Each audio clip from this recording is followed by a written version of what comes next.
Welcome to Lila's Herbal Revolution. I really felt called today to talk about Ayurveda, and I don't know why. Maybe it's because so many people in my field are telling me that they're interested in learning. I have a lot of Western herbalists who are interested in expanding their Ayurvedic knowledge. And I think people know that Ayurveda has so much to offer, but it's not necessarily a very accessible system. And, all the challenges with what goes on and circulates online are still there when it comes to Ayurveda. So we're going to have a conversation about it. And this isn't a walk out of this conversation and start practicing Ayurveda. This is understanding what a beautiful system we have access to and what it means for your health, your healing, your spiritual path, because all of these things are connected. So I don't always know what I'm going to talk about. I normally record on Mondays, and sometimes I have guests lined up or I have a plan or, something's percolating and I'm like, that's the episode I'm doing this week. But this week I totally kind of put it out of my mind. And today on my way to the office, I was like, Ayurveda, it has to be an Ayurvedic episode. So for whatever reason, whoever needs to hear this, we are doing it. And this episode might not actually go where you think it's going to go. So stay with me. So, for anybody that doesn't know, Ayurveda and yoga are literally two sides of the same coin. They are what we call sister sciences. And this is really cool. Ayurveda is the medical system, it is the manuscript to keeping you healthy and happy so you have space to achieve in this lifetime, which is your yogic practice. So, both sides are inherently spiritual, but the Ayurveda side doesn't necessarily have to be. It is the toolbox and clinical side of how do we heal people? How do we keep them healthy? And then the goal of that is the yoga side. Like, what's the point of being healthy? What's the point of living a long, healthy life where we're able and we have space to explore and expand and grow in our consciousness? So both of these work together to help us on the path of what we consider enlightenment. And that doesn't mean that everybody coming to Ayurveda needs to come to yoga. It doesn't mean that everybody coming to Ayurveda needs to be looking to achieve in this lifetime or expand their consciousness. Like, you can use Ayurveda in an isolated way just to help you with your health and your happiness. Those are two things that Ayurveda believes to be your birthright, by the way. And the cool thing about Ayurveda is it doesn't just give you a roadmap for disease, although it does that too. It gives you a roadmap to understanding yourself and how to live life. Like, there is a rule, there is a protocol for every aspect of your existence, from what sports you should be playing to what kind of relationships you should be in, to how frequently you should be having sex, to what you should be doing after you have sex, to how you should be eating and what you should be listening to and what colors you should be wearing or how you should decorate your office. Like, Ayurveda has the answers to all of the questions in life. And Ayurveda anchors on every single thing in your life impacts your health. What you do, what you don't do, your environments, all of it impacts your health. So Ayurveda literally gives you the roadmap to navigate everything, every single piece. And that doesn't mean that it is a system that says you have to follow every single rule here or you die or you don't succeed. That's not it at all. It gives you suggestions to help you understand you and to find what works. But at the end of the day, it's in no way, shape, or form about following the rules or about following some prescriptive practices. It's about learning and understanding yourself from a new perspective. And we can look at Ayurveda as a metaphor for life, a metaphor for the human body. It does not have equal counterparts in modern medicine, which, there are some things that you can say, oh, Ayurveda was talking about this. This is our modern understanding. But for the most part, like, it is its own complete metaphor about the world and about your body and about your health and about life. And if you stay within this metaphor, it is like one of the most beautiful things on this planet. I did not know what Ayurveda was until I was maybe 27. I had no idea that there were fully fledged medical systems outside of conventional modern medicine. Like, sure, I knew things happened in the past, but I didn't know anything was still alive and practiced today. And that's the thing about Ayurveda. And I'm gonna get a I'm gonna get a prize for every time I say Ayurveda. So uh, bear with me. Um, Ayurveda has been continually practiced on the face of the earth for over 5,000 years.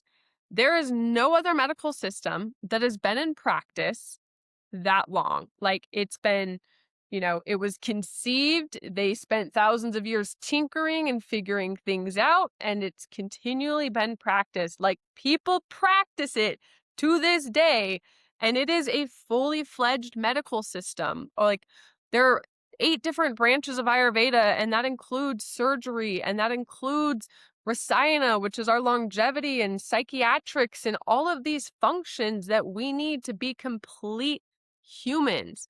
The other really cool thing about Ayurveda, just an aside, is like the psychology branch of Ayurveda. Like, that might actually be one of my favorite branches, and it is just the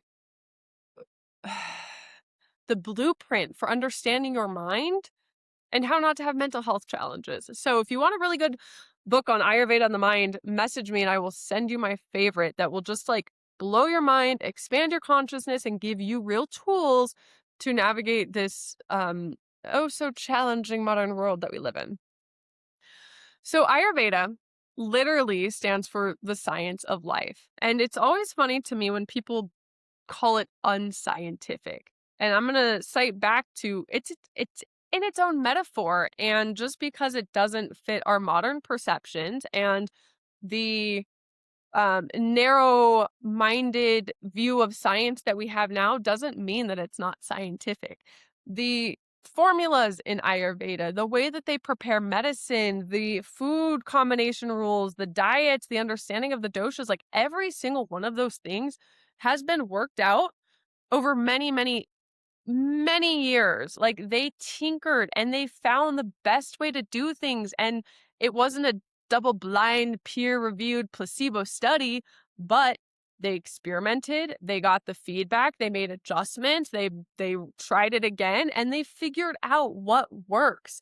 They've put so much behind this system. It is just amazing to me how dismissive of it someone can be. And I think that just comes from a lack of understanding or a stuckness in this one model of doing things, because the model that most of us have been shown and grown up with and maybe even still practice today is so deeply ingrained, but that doesn't make it true and that doesn't make it correct. And this doesn't mean I'm anti-modern medicine. I think there's been amazing breakthroughs. And at the end of the day, these systems are more powerful together, because where Ayurveda is weakest, modern medicine is strongest. And when modern medicine is at its weakest, Ayurveda is at its strongest. So obviously, these things in conjunction serve the most people in the deepest and most profound way. But we have to acknowledge that there are multiple ways to look at the body. There are multiple ways to understand these things. And it's so funny. Let me stay on my soapbox one more minute. That we have all of these modern scientific breakthroughs of look what turmeric can do, or studies are, discovering that the gut and the mind are connected, or that meditation heals us. And it's like laughable, because we are taking credit for these quote unquote modern breakthroughs when Ayurveda has been doing and preaching these things for thousands of years. And I heard, who was it? It was Dr. K, like years ago, before he even started studying Ayurveda, becoming a practitioner. And it said that modern medicine is so far behind Eastern medicine in the understanding of the body. And I didn't know what that meant back then. And as my path got clarified and I started, studying and going deeper and deeper and deeper, I realized, whoa, we have so many answers that are just being completely ignored. We have so many treatments and roadmaps and understandings of the body that are ignored because they do not fit in this, again, narrow view that we've created. And so they get dismissed. And it's not until, our modern scientific discoveries come in the shape that people need them to be in that we accept this information. So I fully believe that our current understanding from a conventional medical perspective is completely limited on the body, and it's very behind. And I will even put in, hold on. Let me write a note to drop another YouTube video into the chat or the details of this podcast episode. Because it completely just, I love it. And it'll help articulate my point in a really cool way that I'm not going to be able to articulate. So I'm gonna send you to another video down below after you finish this one. So even though Ayurveda and yoga are the same sides of two coins, and Ayurveda is a deeply spiritual system, it's not religious, it's atheistic. There's no creator or God in Ayurveda. So the system itself is free to support everyone. You don't have to have a certain belief system to be a part of it, and you don't have to buy into the spiritual side to get use out of Ayurveda, but I think that you will get more use if you do. And it's a little out there. And if I heard the conversation I'm about to have years ago, I would have thought it's out there. But at the end of the day, these pieces just absolutely click for me, and I hope they click for you. So Ayurveda focuses on prevention, healing, and coming back into balance. There's 4 main areas of focus, which are social, psychological, physical, and spiritual.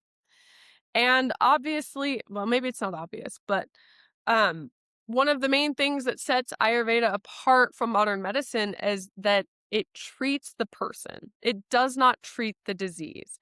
And we believe that we can have 10 people with the same diagnosis, right? Like they can have the same condition, whether it's an autoimmune disease or arthritis or back pain or anxiety or depression. We believe that those people are all different and they need a different treatment approach. And I see this in practice. Like I see this in my practice.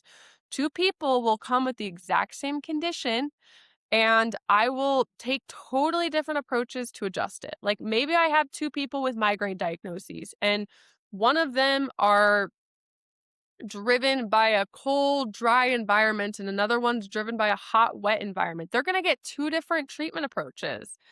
And it's so important that we anchor on the person, not the disease. And at the end of the day, modern disease classifications can be helpful, but they can also be a trap because they can make it easier to bypass who's sitting in front of you and who that individual is. So it's important as a health seeker or a practitioner not to get so caught up in the diagnosis.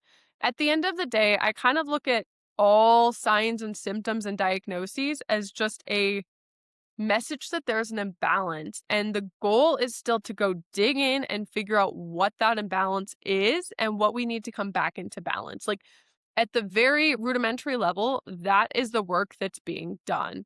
Now it does get a little more complex than that, but I think that is just an easy way to understand it. Now, I want to share a quote with you from a classic Ayurvedic text, the Shraka Samhita. And it says that Ayurveda is beyond beginning and ending, a science of eternal healing. It is compared to a vast ocean, and studying Ayurveda to swimming across. A true teacher can teach one how to swim, but the swimming is up to the student. It is a lifelong journey. I think this is another misconception about Ayurveda, that it stopped being developed and that we are just kind of referencing a bunch of ancient information. And to me, Ayurveda, again, it's not prescriptive.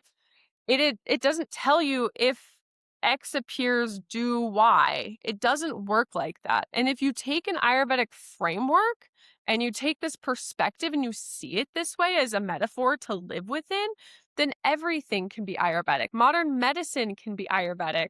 A drug can be Ayurvedic. Like if we take off the lens, we can very much include modern breakthroughs, modern information into the Ayurvedic paradigm. Ayurveda is not stagnant, although some people want it to be, and some people, in my opinion, doing disservices to the field by being stuck in the, well, that's how the ancient texts did it, that's how we have to do it paradigm. I can go on a whole rant about that, but that's one thing that is why I don't participate in Ayurvedic professional organizations, because it's become a bit of a dogmatic scene where people want Ayurveda practiced one way and one way only, when in truth it's a whole system with many facets and many different applications, and it is a never-ending rabbit hole. Like, one person will never be able to master it all. So what I do is I take the understandings I need that are directly applicable to myself, my life, my family, and my clients, and that is what I work within.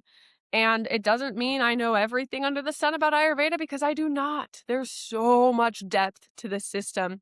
But if you understand how to use it as that, a framework, then you will be very successful.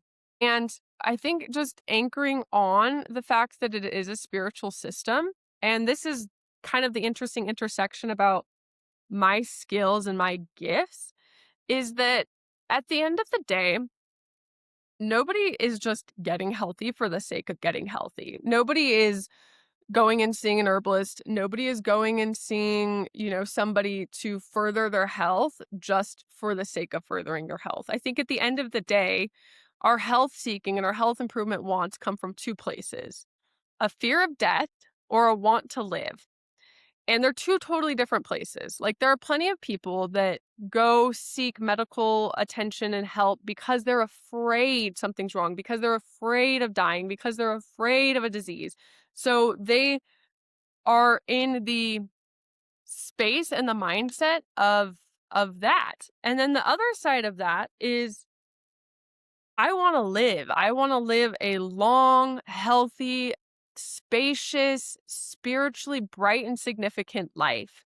And that is what Ayurveda facilitates. It facilitates that expansion. It facilitates that spiritual brilliance. It facilitates you feeling good, so you have the tools and the skills and the ability to go out and do whatever your unique work is in this world. And everybody's work is different, but we're not going to go do our work and contribute into the world like we need to if we're not feeling good. If we are so distracted by symptoms or ailments or what's going on in our physical body, it will prevent us from shining our light in the world. It will prevent us from growing. It will prevent us from expanding our consciousness. It will prevent us from the things that we need to do to find peace in this lifetime. And my favorite part of working with other humans isn't like, oh, I gave you an herb and it stopped your arthritis, or it stopped your, neuropathy, or you sleep now. Like, those are great. And I love celebrating those things. But what I really love is when people go and they do a protocol and then they start making life changes. And then they feel good and they open that business, or they leave that partner, or they get to spend more time with their kids. Like, it's the effect of the improvement, not the improvement itself, that like just gets me off. So when I'm working with people, like, my goal isn't to be their end all be all. It's not to prescribe, it's not to come down on high and say, this is what you need to do, this is how you need to do it. Although I do guide and I do give tools, and that is a part of the process. Like, my job is to lead people, but my job is to also empower people to start making connections and to start seeing the world differently, and to expand their purview and their perspective on their health, and to give them tools to make this sustainable. Because at the end of the day, you are in your body, you are living your life, you know what you need. And yes, we need guidance, and yes, we need leaders, and yes, we need teachers. But at the end of the day, the journey isn't just to be, disease free. The journey is to learn and love and grow and live and have all of the space and expansiveness we want to do all of the things that we need to do in this world. So it's more than the outcome appears it would be.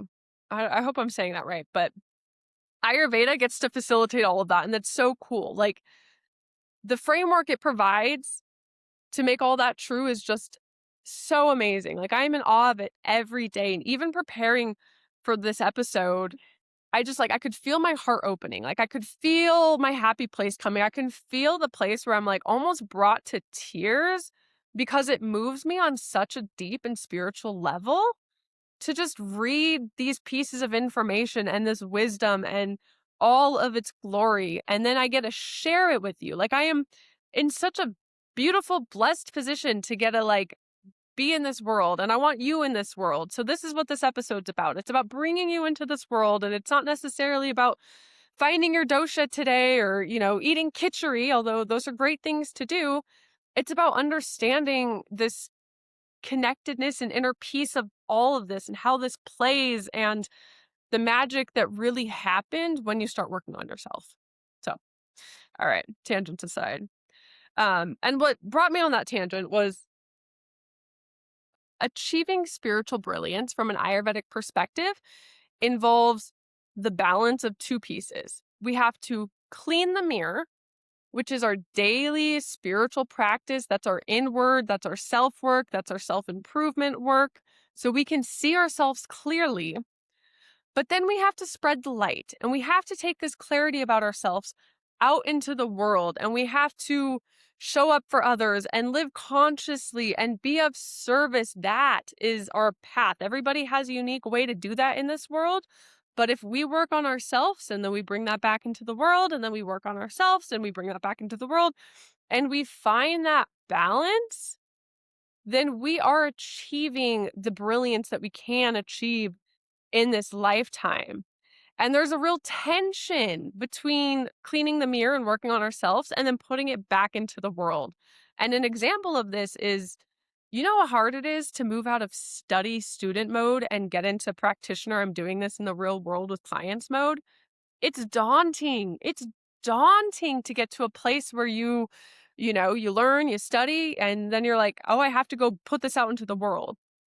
And I spent years after I left my job and, my whole life change, blow up situation. I spent years head down studying, and I wanted to stay there. But something in me knew it was time to put that aside, and I had to stop studying and I had to start doing. I had to bring it out into the world because the studying wasn't getting me where I needed to go. It was needed, it was necessary, but at a certain point, it started holding back what I was supposed to do in the world, and I could feel that. But I still want to go into study mode, and it's really still challenging to find the balance of I want to lead and guide others, and I want to work on myself, and I want to lead and guide others, and I want to work on myself. So that tension, that pull is there in a lot of facets in our life, and finding the balance is a piece of the puzzle. Part of cleaning the mirror is cultivating in Ayurveda what we call sattva. Sattva is our clarity, it's our peace, it's our harmony, our purity, our wisdom. Sattva is right action, it's stillness, it's that you are the knower, that the unknown is known to you. This is our intuition. This is what happens when the fog lifts and the friction's clear and our minds aren't buzzing with just endless thoughts. Like, this is peace. And the Bhagavad Gita says, when sattva predominates, the light of wisdom shines through every gate of the body. So this is the state and the balance of our mind that we want to achieve. And I'll talk about it in a second, but there's three kind of pulls of the mind that are trying to take us in different direction. And they're all necessary and they all serve a purpose. But sattva is that feeling of you're home and you're just you're settled. And that's what I think a lot of us are chasing, right? Like, we want happiness and we want joy and we want passion, but at the end of the day, like, nothing feels better than those still between moments, the things that happen in the in between. Like, that is where we see God. Like, that is where the goodness feels and everything clicks, and it's in those just like little tiny still moments. I find those to be very sattvic. So this sattvic state is what we get when we achieve the cleaning of the mirror, the sweeping up of the gunk that's inside us. And that can be the conditionedness we have from our upbringing in society. That can be the things that we ingest, but we don't have the um bandwidth or the fire of the mind to actually interpret and digest properly. So sattva is that calm, gentle, patient, tolerant state. It's good mental health. And you can't be in a diseased state if you have sattva of the mind. So we all have sattvic potential and we all have moments of sattva. And the goal is to have more of those sattvic moments because that's how we feel good, man. That's how we, again, just, I don't even know how to put into the words the feeling, but when you know it, you know it. And on the other side of this, we have two other poles that are happening in this mind. And everything in the world is composed of what we call these three gunas. And they're fundamental qualities that pervade all creation. It's including and especially the mind. So these aren't fixed states. Everything's kind of transient, just like the doshas. The balance is always changing, and one might predominate in a moment and one might predominate in another moment. But these harnessing and understanding these three energies or qualities really help us to live that good life that we're seeking. So we have sattva, and then on the other side of sattva, we have tamas and rajas. And we need tamas and rajas to live in this world. We can't afford to be in a sattvic state all the time. We have to go to work. We have to take care of our children. We have to pay bills. We have to drive on the freeway. Like if we are zenned out 24/7, we're not going to get very much done. And I'm guessing most people listening to my podcast are not yogis in the cave. We are people living in society, contributing to society, and playing that role. So we have to achieve where we can achieve and understand that the other pieces are still a needed part of the puzzle. But tamas is inertia or darkness. It's heaviness, it's stagnation, it's confusion, it's avoidance, it's numbness. And again, it's not necessarily all bad because we need this force to achieve certain things in life, like sleep. When we sleep, we're in a tamasic state, and that is needed. We need that to rest and restore. So it's not necessarily bad, but if this is the state that we spend the most time in, this can calcify us into permanent stuckness. So we need more movement. We need more forward movement than tamas allows us. So on the other side of tamas, right? So we have sattva, we have tamas, and then this other state that we can be in, this other quality that pervades our mind and other objects in the world is rajas. And this is our drive and our motivation. This is our ambition and our passion. This is our cravings and our urgency. So, like having sex, super ragistic. Now, we live in a society that very much rewards rajas. Rajas is productivity. How many of us are stuck in productivity? How many of us are stuck being doers, constantly having to earn our worth and show that we are earning our existence, and we can't just be still because that goodness comes in the stillness. Remember that. So our modern life really, it rewards this fast pace, always moving, always action oriented, always ambitious, always driven, always wanting more, always seeking more, never being settled, never being still. And this is that attachment to those feelings that it becomes a problem. So if we are really just anchoring on being productive and we are attached to that productivity, we will burn out. And so we need to have rajas, right? To do all those things we talked about, but it can't be our predominant state. So the play of tamas and rajas and sattva are really, again, part of understanding our mind and the qualities of our mind and what energy or quality is driving us and where do we want to be. We don't want to be stagnant. We don't want to be stuck and heavy and, you know, just little moss on the rock, but we don't want to be just go, go, go, go, go, like jackrabbits that never rest. So we want to achieve this state of sattva that is this balance, this clarity, this wisdom, this brilliance that feels so good when you're there. And Ayurveda, what I love about it, and I mentioned that Ayurvedic psychology is one of my favorite branches, like it talks you through all this in detail and how to use it to better your life, to better understand yourself, and to give you the tools to, if you are too tamasic, how do we get you more ragistic and more sattvic? The end of the day, though, we want to be as sattvic as possible. Like that is the state to be. And that's clarity. That's just, I can't even, again, put the words to it. It's just that juiciness of life. Like that is the goal. So we're not going to spend too much time here because there's some other things I want to cover, but I want to just talk about a few ways that we stay in this sattvic place of mind. And I want you to compare them to the things that you're doing in your life and see how many of these hitting on. And I don't know if I said it, but this higher state of sattvic nature, this we want to just be in that state where our mind is not disturbed. Like that's the best way to put it. Like that's our good mental health. That's, not having anxiety. That's not having depression. That's not having bipolar disorder or schizophrenia. Like that is balance of the mind. And I guarantee every one of us listening right now has felt some mental disturbances in their life.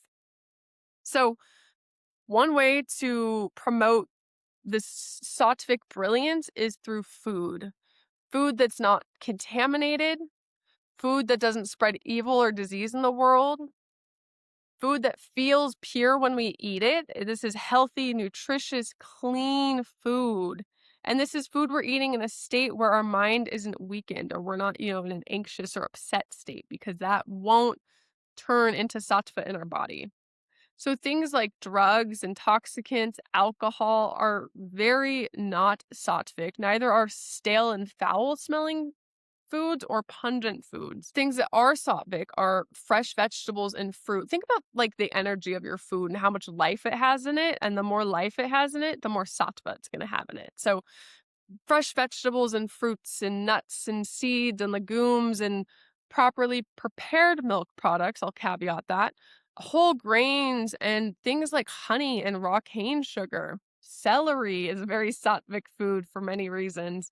I'll have to talk about celery more another time. It's actually a really impressive vegetable. That sounds so cheesy, but it can do some pretty amazing things. You're using sattvic spices like cinnamon and coriander and cumin and fennel and fenugreek and turmeric and ginger and cardamom. Cardamom very specifically is very sattvic. It's high in the ether element, which helps us connect into subtle perceptions.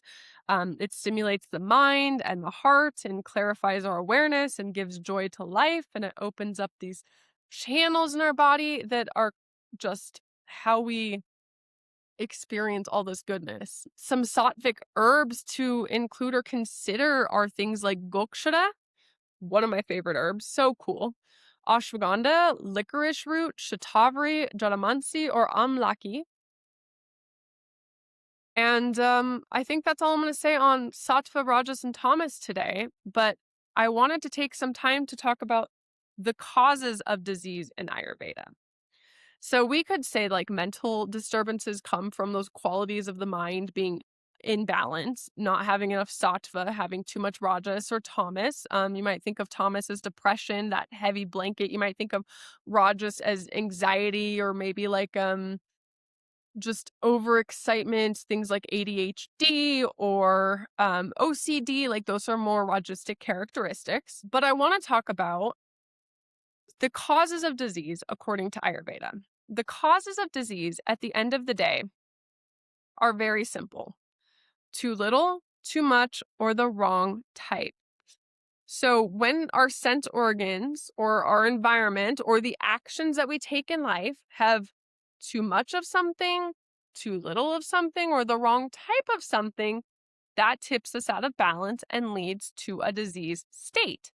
So, an example is somebody who talks too much. They're overusing that sense organ. Or somebody who doesn't talk enough. They're underutilizing that sense organ too much or too little. And we could also say somebody whose talking is just vile and unkind and harsh, like that would be the wrong kind of speech that's going to harm our health. And then we have like environmental factors. So think of, we have too much heat or we have too much coldness. Either one of those is going to lead to an imbalance, especially depending on who we are and what environment we thrive best in. So, in a very blunt way, Ayurveda believes that all sickness is from a lack of awareness, or we could say that disease is spiritual in nature and it comes from wrong action. And that doesn't mean we're shaming or blaming, it just means that we are contributing negatively to our health by doing things that put us out of balance. So, a good example of this is, let's say we sit there and suppress our natural urges. We have all kinds of natural urges in our body. We have the urge to urinate or the urge to defecate or um, the urge to cry or the urge to sleep, or we're hungry or we're thirsty or we want to breathe, we want to take deep breaths, or we have to vomit or we need to ejaculate. If we suppress these urges, we lead to disease states. So suppressing urges, think about it. Like if our body's telling us, hey, you need to urinate, and we suppress it because we're in a meeting or because we're busy or because we don't think we can advocate for ourselves and ask, our teacher to go to the bathroom, we're going to create imbalances in the body. That's waste, that's energy that's trying to move out. And if it doesn't, that energy gets backed up and it's going to cause issues. That is not using our wisdom. Our body is telling us something and we are bluntly ignoring it. We are going against our wisdom. And that whole scenario is what makes disease spiritual in nature. And again, this is a very oversimplification. Like we could have a much longer debate or discussion about this, but at the end of the day, it's simple and it's accessible to understand. We have to honor what our body's asking from us. We have to honor our feelings. We have to honor the need to cry, because if we sit there and suppress and bottle up emotions, it leads to states of imbalance, and those states of imbalance are what lead to disease. And the more we do it and the more we don't listen, the less tuned in we are, the more just abusing our senses, our body we are, the worse our health is going to be. So Ayurveda believes that our health is transient. Life is transient. Our health is transient. The weather's transient. Things are always constantly in a state of flux. And in a way, we're always sick. So people talk a lot about the doshas in Ayurveda. Like, what's your dosha? Are you vata, pitta, kapha? I don't think they realize that the doshas stand for what can go wrong. The doshas are the forces behind disease and ailment and sickness. And it's so important to keep these balanced, or else we are in a state of disease. So our health is a continuous adjustment to stay as balanced as possible, and it involves balancing these doshas, which we will talk about more. And we have to constantly adjust for the changes of life, the changes of the season, the changes in our environment and where we live, the changes in the time of day. Like there's all of these things constantly influencing our health and our current balance of health that we are working to counteract. And the better we counteract it and the better we create balance in our body, the more health we're creating, the more longevity we're creating, the better state we are going to be in and live in. But it is a constant work. So people come and see me and they might have chronic and complex things and they might think one session with me is going to be enough, but we are in a constant state of flux, and most of us have what I'm going to call deferred maintenance. We've been thrown out of balance for so many years that we are far away from this state of dynamic health. And it takes time to come back to the state of dynamic health. And then once we are back at the state of dynamic health, it takes effort to keep that in balance and keep that in check. So think of that as you are thinking about your health. It's never one and done. It is a lifelong journey and project. I am still working on myself. I continue to learn and do things to get myself into balance. Like, it is a lifelong process. So I was gonna, I'm pushing up on time, but there's so much more I want to talk about. Okay, so let me just talk a little bit more about the cause of disease before I move in through this. And for the record, these are all things that I'm considering when I'm sitting down with a client, and it's not necessarily like, what did this client do wrong? It's, where do I see that the imbalance is coming into the body, and how can I help equip the person in front of me with the tools to bring more awareness there so we can bring that balance back. So I already said that crimes against wisdom, it's knowing better and doing things anyway. That is a crime against wisdom. It's knowing that you need to go to the bathroom and suppressing the urge. It's knowing that when you drink a bunch of coffee, you stay up all night, but you drink the coffee anyway. It's knowing that if you don't exercise, you don't feel good, but you don't exercise. Like, those are crimes against wisdom. I know if I eat a certain way, I'm going to feel a certain way. And when I do eat that way anyway, that's a crime against wisdom, which is more complex than we're going to give space for right now, because why do we commit these crimes and why are we stuck in these patterns? Like, that's a whole other conversation. But that is a pattern and a trap that most of us get in. We know better, we can't do better. We know the consequence, but we still take that action anyway. And then I very briefly touched on this, but a misuse of the senses. And this sounds really interesting to me because I just feel like it was one of those like shattering moments of like, wow, everything's connecting in my mind and I'm understanding the world in a completely new, different way. So your doctor probably never asks you about your sense organs, your sight, your smell, your touch, your taste, um, your hearing. I knew there was one more. But these things are indicative to our health. It's how we perceive the outside world. And we have to basically digest any perceptions that we take in. So if we listen to a bunch of music, our body or mind have to process that. If we are smelling a bunch of funky smells and chemicals, our body and mind have to process that. And when we overuse our senses, we overburden our system and we cannot process all of that. So think about, I'll talk about my partner working for the railroad. The noises are loud. You're hearing loud noises all day, and you are in an environment with chemicals and toxins and crude engines, and those are a misuse of the senses. You are smelling things you shouldn't smell. You're hearing things you shouldn't hear. If you go to a really, really loud rock concert, your ears were not meant to manage that noise on that level. If you do that every day, you're misusing your senses, and eventually you're going to get tinnitus, or you're going to go deaf, or something will become out of balance because that sense was overused.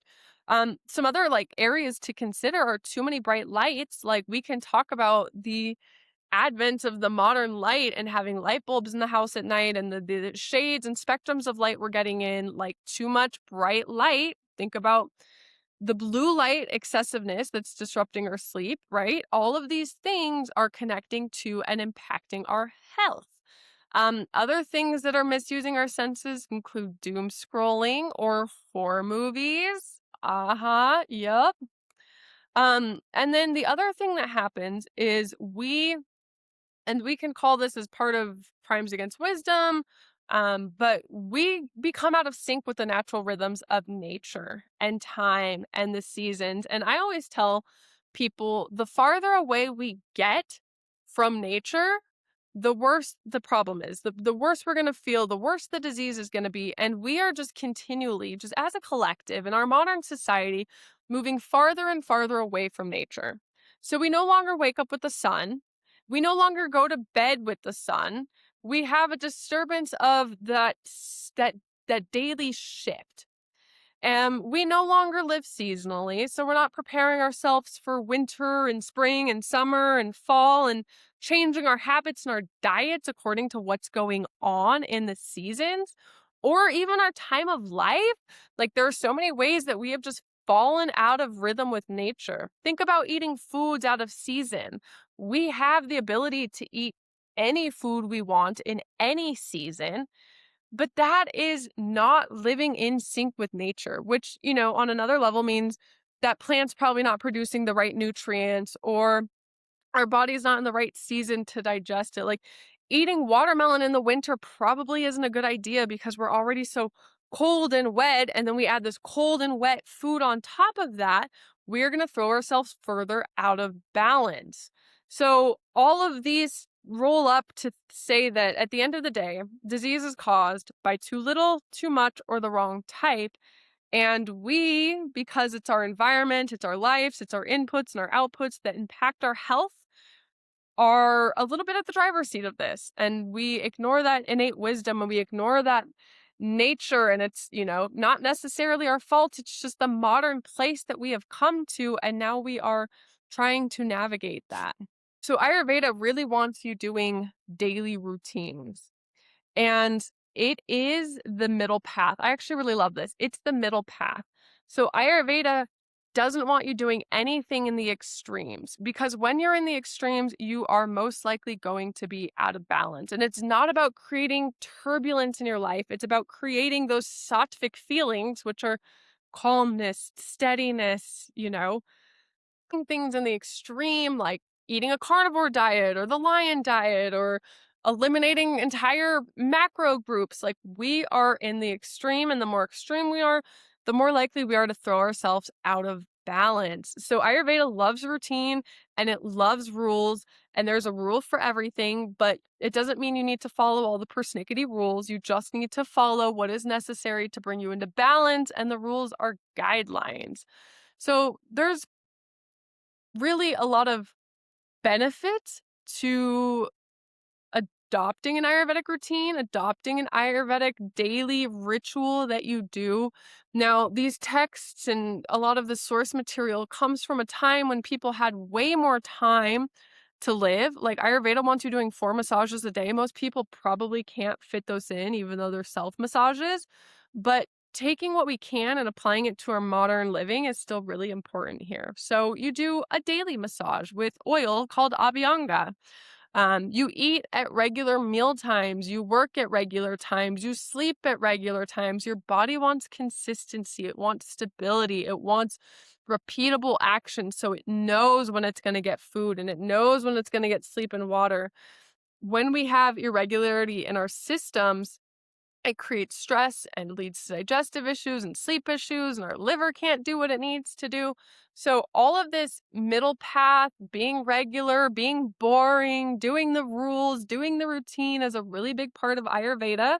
And I'll be honest, it goes against a lot of my nature because I like the chaos, I like the variety, but those things throw me out of balance. And at the end of the day, I feel a lot better being in balance. Now, of course, there's the side of that too. You're too stuck in your ways, and, too much, too little, or the wrong type is always a factor.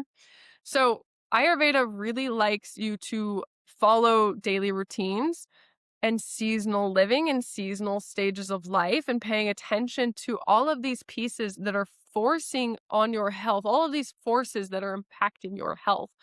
I really wanted to say more there, but I really am pushing up against time, and I could talk about this all day, but I think I laid out way too much for an episode. So, um, I will probably do a follow-up episode in the future on a daily Ayurvedic routine and things that you could consider working in that will be life-changing.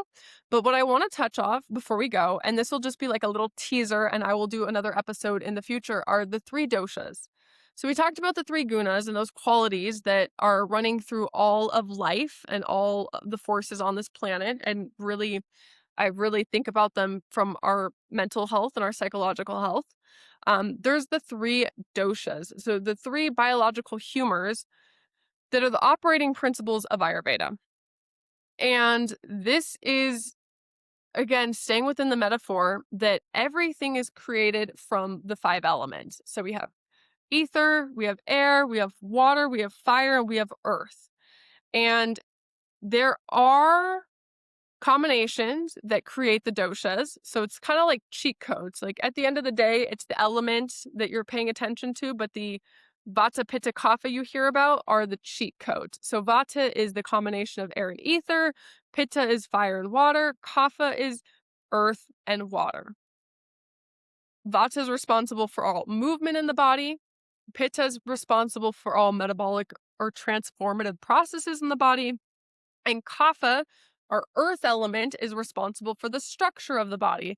So you could guess, what our muscles are, what our fat is, and what are all these building pieces. That's kapha. So they each govern different things within the body.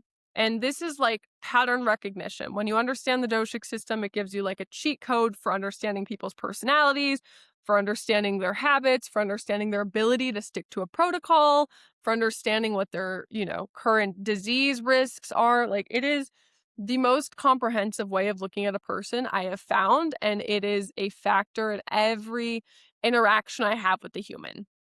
But what I want to say here as I'm wrapping up on time is one of the biggest misconceptions of the doshas is that we all have doshas and you should eat for your dosha or dress for your dosha or, you get this hair oil for your dosha, because there's a lot of confusion around this concept. And there's a couple things I want you to just take away from this section really quickly, and then I will go back and do an episode in more depth later. So our doshas are absolutely important, and we need to understand our doshas, but there is a difference between our constitutional blueprint, the blueprint that we were born with. This doesn't change. This is, our balance, our balance when we're born. And we might be vata, we might be pitta, we might be kapha, we might be vata pitta, we might be vata kapha, we might be pitta kapha, we might be tridoshic. Okay? So that does not change. But what changes is our current balance, right? The health is transient, our doshas are always moving. So we don't treat the person's dosha that they're born with. We treat the current doshic balance or imbalance. So somebody's constitution can be all vata, but they come to you super overweight and they want to focus on the weight loss, like you are going to be treating kapha. So we don't need to necessarily understand what our constitution is, although that's a valuable wealth of information for many reasons. We need to understand the current imbalance because that is what needs to get fixed. Now, the current imbalance, you can have all 3 doshas out of balance at the same time. The current imbalance is what you focus on. Like I said, all 3 can be present, and most of us are out of balance. And this is an interesting thing. Most people are like, oh, take this dosha quiz and understand your dosha. And what I say is sometimes it's obvious and the dosha of a person is really apparent. But a lot of times, especially in the melting pot of America, it is actually hard to uncover your dosha. And it takes years of work on your health and yourself to come back into a place of balance, so you know your true constitutional makeup and you aren't thinking that your imbalance is your actual constitution. So those two interplay and get confused all of the time. And we want to first prioritize understanding our imbalance, because that's our path that we're going to use to get back into balance. And then we want to understand our constitution, which, like I said, can take years to uncover. I am still uncovering my constitution. I have suspicions, I have guesses, but I cannot 100% say this is my doshic balance. In Ayurveda, they do say if you do nothing but take triphala and eat a proper Ayurvedic diet, that in a decade you will come back into balance. So that is one option for you guys. Okay, as you go out into the world, a couple takeaways I want you to know from this episode is just the interplay of life and health, and how all of these pieces come together, and how at the end of the day, health and everything kind of back up to the awareness that we have about our own actions in the world. everything we do impacts our health, right? From the time of day to the season to what we ate for breakfast to who we're sleeping with and what house we're living in and what environment we're living in. Like it all impacts our health. And when we understand this and we bring awareness to it, we can better navigate it. And when we understand that we keep putting ourselves in predicaments and these predicaments are tearing us apart or putting us in conflict, then we know that's something that's impacting our health and something we need to fix to get healthy. For example, you're in a job that drains your soul and you want to leave, but you're afraid of letting go of the money, like you are in conflict. Or if you keep lying to your girlfriend that you really like that show she likes, but you hate it, and every time you watch it, you're seething inside, you are in conflict. So bringing awareness to literally just our actions, our thoughts, our way of interacting with the world. All of these pieces are the secret sauce to health and Ayurveda. And the goal is spiritual brilliance because we all have a light to shine in this world. We all have work to do in this world. We all have gifts and serve a purpose, and we might not know what that is, but in order to find that out, we have to be healthy and our energy has to be going to the thing we love, not managing our symptoms. And that is why Ayurveda exists, to keep you healthy so you can find your spiritual brilliance, so you can achieve in this lifetime, so you can work on yourself, so you can find that bliss, that nirvana, that peace. It's all connected. Um, and that's it. I feel complete. I will do some future follow-up episodes on Ayurveda. I clearly love talking about it. And if you guys have any questions or suggestions for future episodes, feel free to hit my email below. I also would love it if you guys are listeners and enjoy the show. Please subscribe and leave me a review. That helps me reach new people. And I'm already so in awe of how well this podcast is doing being so new. But I'd love to reach more people. So help me out. And there are plenty of links and resources for you in the show notes. Don't forget to listen to that Ayurvedic YouTube video I'm going to post below. All right. We will see you next time.